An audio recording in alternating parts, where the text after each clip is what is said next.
नमस्कार। किस्से कहानियों के इस एपिसोड में आपका एक बार फिर से स्वागत है। आज हम अपने सब्सक्राइबर की दी हुई एक सच्ची कहानी आपको सुनाने जा रहे हैं। तो आइए शुरू करते हैं। मैं हूं अंकित जायसवाल। बात पुरानी है, मेरे बचपन की, जब बेर के पेड़ पर चुड़ैल और पीपल पर भूत रहा करते थे। तमाम कहानियां थी जो अक्सर दादी और नानी सुनाया करती थी। वो दौर था चिट्ठी का, टेलीफोन का, संचार क्रांति और इंटरनेट से अछूता एक दौर। 10वीं की बोर्ड परीक्षा देकर मैं गांव आया था। दादी जी और दादाजी को इंतजार रहता था गर्मी की छुट्टियों का। उतनी ही खुशी हमें भी होती थी गांव पहुंचने की। माखन रोटी से दिन की शुरुआत, देसी घी की खुशबू से महकती रसोई और जामुन के बगीचे में पेड़ों पर चढ़ना, मीठे आम और जामुन का जायका लेना। वो दौर था जब गर्मियों में बिजली की पर्याप्त आपूर्ति नहीं थी। सभी लोग ज्यादातर समय बगीचों में बिताते थे। हमारी भी गांव में एक पूरी मित्र मंडली हुआ करती थी, जो गांव पहुंचने के साथ ही साथ हो जाया करती थी। सुबह कुएं से पानी निकालकर दिव्य स्नान के साथ ही दिन की धमा चौकड़ी शुरू हो जाती थी। 10 बजते बजते दादी घर के भीतर आने को आवाज लगाती। दादाजी दालान में रेडियो सुनने में व्यस्त हुए, इधर हम सभी दोस्त फुर्सत में दोपहर में पेड़ों की सबसे ऊंची डालों पर ठिकाना बनाना और फल खाना, दुनिया भर की मस्ती। दादी बाहर निकलते ही दूर से चिल्लाती, गिर जाबे रे पपियवा, रुक तोरे बापे से कह, उतर नीचे। उतरना भी पड़ता था क्योंकि प्यास लग जाती थी। नीचे उतरते ही दादी के हाथ का दही से बना शरबत। सच पूछिए तो उस दौर का सुख आज कल्पनीय है। 4 बजते बजते गाय के खाने का वक्त होते होते सूर्य क्रमशः अस्ताचलगामी हो जाता था। ताप कम होते ही हम सभी दोस्त घूमने निकल पड़ते थे। सुदूर गांव के दूसरे छोर पर खेतों की ओर दूर दूर तक सिर्फ खेत, बीच में एक दो पंपिंग सेट और मचान या छोटे घर। शहर में रहने के कारण निर्जनता कुछ ज्यादा ही रोचक लगती थी। उस दिन भी कुछ ऐसा ही फर्क था। फर्क इतना सा था कि साथ मित्र मंडली नहीं थी।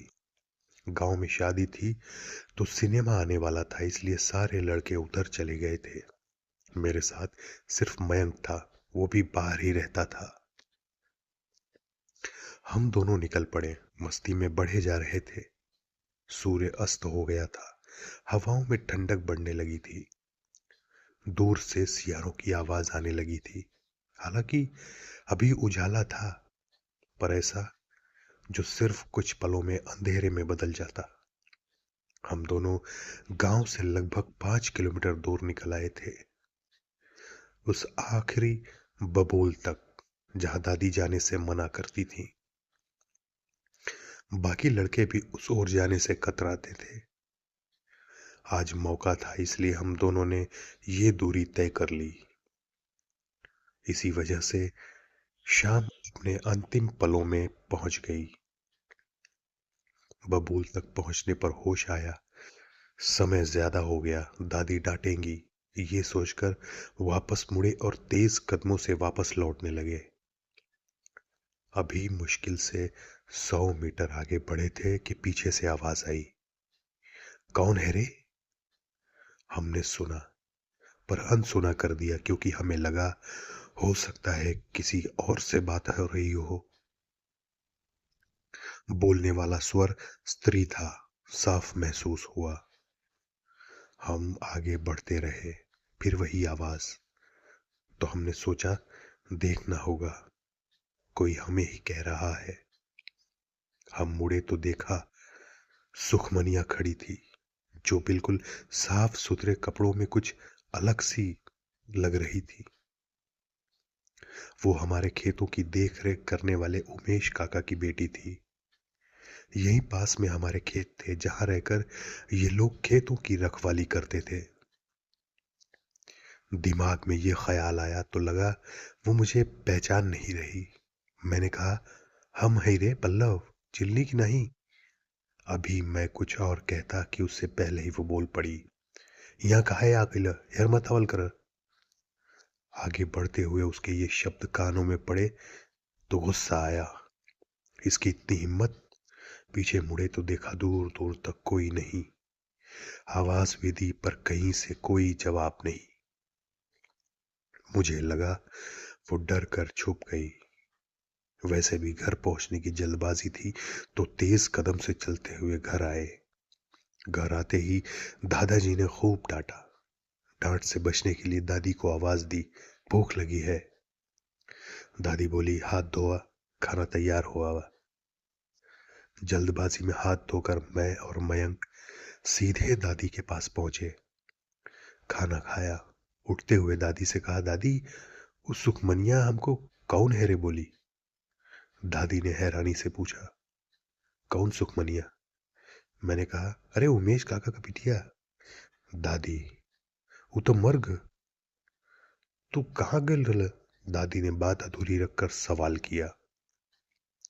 जवाब में मैंने बताया, बबूल वाले खेत की तरफ। लेकिन दादी वो हमसे ऐसे बात क्यों की। दादी सहमती हुए बोली, ऊ ना होई रे, तो के भ्रम हो गइल बा। मैंने कहा, नहीं दादी, वही थी, हमारे सामने खड़ी थी। दादी ने कहा, लेकिन वो तो मर गइल बा, का कुछो कहले सो से। हाँ कही थी, इधर मत आना। दादी ने कहा, अब कभी और मत जाए बचवा, शीतला माई रक्षा के लिए तुहार। ये कहकर दादी ने गले लगा लिया और रोने लगी। ये सुनकर मुझे पहली बार डर लगा। मेरे साथ गया मयंक सुनकर बुरी तरह डर गया। दादाजी ने उसे घर छोड़ा। वो पूरी रात बुखार में रहा, बाद में पागल हो गया। वो अब गांव पे ही रहता है। कोई भी नजर आए तो सिर्फ यही पूछता है, कौन है रे। जमाना बिल्कुल बदल चुका है। ये बातें फिजूल हैं सभी के लिए। फिर भी उस रात जो मैंने देखा, जो महसूस किया, कभी नहीं भूल सकता। ये बातें अभी सुना रहा हूं तो रोंगटे खड़े हैं। सुखमनी और मयंक दोनों के चेहरे नजर आ जाते हैं। भूत है या नहीं, बड़ा विमर्श है। क्या रहस्य है कोई नहीं जानता, पर जो मैंने देखा वो भूल नहीं सकता। तो दोस्तों, ये थी आज की कहानी। कैसा लगा हमें कमेंट कर कर जरूर बताएं। और हाँ, इस चैनल को लाइक, शेयर और सब्सक्राइब करना ना भूलें। बहुत जल्द मुलाकात होगी फिर एक ऐसी ही रहस्यमयी और सच्ची डरावनी कहानी को लेकर। तब तक के लिए नमस्कार।